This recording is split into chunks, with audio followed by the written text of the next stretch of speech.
Perhaps the fate of the McCain-Palin campaign lies in the hands of a power much greater than America's constitutionally designated democracy. In fact, your votes may not matter at all. Your prayers, however, that's a whole different ball of wax. And our number one story in the countdown, Sarah Palin, messenger and messiah. The governor, in June of this year, addressing a graduating class of students at her one-time church, the Wasilla Assembly of God. Here she recalls how one pastor set the stage for her to win the gubernatorial election. He's praying, Lord, make a way, Lord, make a way. And I'm thinking, this guy is really bold. He doesn't even know what I'm going to do. He doesn't know what my plans are. And he's praying not, oh, Lord, if it be your will, may she become governor or whatever. No, he just prayed for it. He said, Lord, make a way and let her do this next step. Just like voters in the presidential election. This begs the question, of course, why bother? If you want to get something done, ask the Lord. He or she probably doesn't have much else to worry about besides oil pipelines. I think God's will has to be done in unifying people and companies to get that gas line built. So pray for that. Meanwhile, for the past 6 years, Ms. Palin has been praying at the Wasilla Bible Church, which is my mic now open?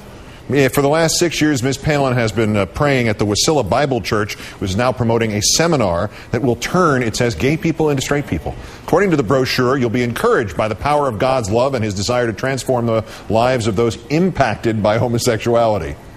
Oh, no, I'm not going to say it. For the record, the governor has not made any public statement about the Pray Away the Gay movement, nor yet about the report tonight from the former pastor there and a fellow parishioner that worshipers not only believe in the rapture and that Governor Palin has spoken of Alaska as being a refuge for that supposed lifting up of those true believers, but also that they speak in tongues, in other words, in words or sounds neither they nor anybody else understand. Kind of like Fox News. I'm joined now by Rachel Maddow, or should I say I'm joining Rachel Maddow. We are here on the new set. Well, that's it. All right. It's the set of your new show in anticipation of the debut of her conveniently titled news hour, The Rachel Maddow Show. Hi, Keith. How are you? Thank you for coming over here. It's nice to see you. Near my office. Should we be terrified? You know, I think that a lot of people's religious beliefs seem terrifying or creepy or unknowable or whatever from outside the faith. That's why our founding fathers had this brilliant idea to say that government can't interfere in religion. Because when you're looking at somebody else's religion from outside, it often seems alarming. What Sarah Palin believes religiously isn't really any of our business.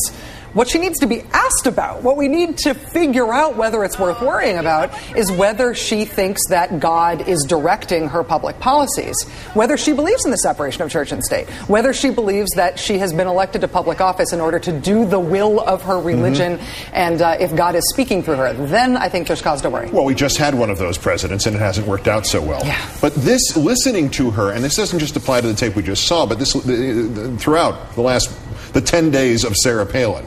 She's Elmer Gantry. She's Amy Semple McHockey Mom. Which group is larger, do you think? You have any idea? Do we have any idea? Those who will look at those tapes, whose eyes will then roll back in their heads, and in tongues they will say, I like this woman, or this candidate, or Americans who will then shout a three-word question beginning with, what the? Well, we are one of the most religious countries in the world in terms of the privately held religious beliefs of our citizens. But we are also not that psyched about extremism. Extremism of any kind, particularly religious extremism, particularly in this world. So I think having faith is seen as a nice thing to know about a person who's running for office. Of course, there's no religious test for office, but Americans think that says something nice about your character and what kind of person you are. But if you believe that God is directing troop movements in Fallujah, I think that Americans, by and large, will react with the what the reaction rather than the neato reaction to that. Is it not safe to say, and I mean absolutely no disrespect to the belief in God, in fact, it's quite to the contrary, some of these things that are addressed to her deity, doesn't he, she, or it have better things to do? And if God really is working on this stuff, wouldn't God be better at it than God has apparently been? I mean, if God prefers Sarah Palin's specific Alaska pipeline idea, why hasn't construction started? You think that God could just, like, zip, you know? That's the theory, anyway. Yeah. Now, here's an interesting thing from this church. What about this converting gay people into heterosexuals? Where does that actually stand on the list of good idea, bad idea in the public persona at this point, in this advanced stage of our civilization? I think that being gay may be caused by any number of different things. Okay. I can pretty much assure you that not praying enough isn't one of the things that causes the gay. I feel like, nobody's a total authority on this subject, but I don't think that's what does it.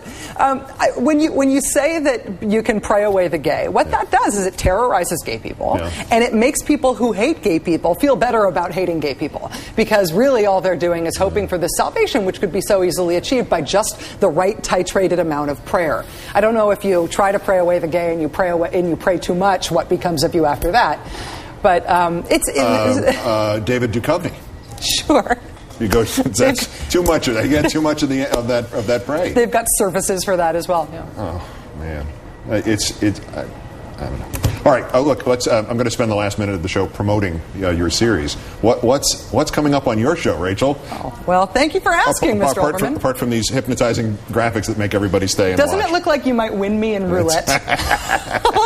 Or somehow I'm thinking of the British flag. I don't know why. Oh yeah, right, I can see that. Well, this guy on our network scored an interview with Barack Obama. Oh, him. So we're going to be talking a little bit about the Barack Obama interview. You're starting with that guy? Yeah. He's won way too much. We've also got some weird news tying T-ball. Yesterday was the 7th and final T-ball game of the Bush administration, tying T-ball to the Iraq War and some of the unfinished business between the Bush administration and the Pentagon. This is the Joint Chiefs of Staff T-ball league, right? That's right. Yeah, okay, great. They needed a third base coach. They knew where to look. We've got Bishop T.D. Jakes, who is a megachurch pastor, going to be joining us to talk about some of these issues about Sarah Palin's religiosity in government. And I think that the Democrats are leaving some low-hanging fruit on the vine in terms of electoral opportunities. We're going to be talking about them screwing up in Congress. There's a lot to get to.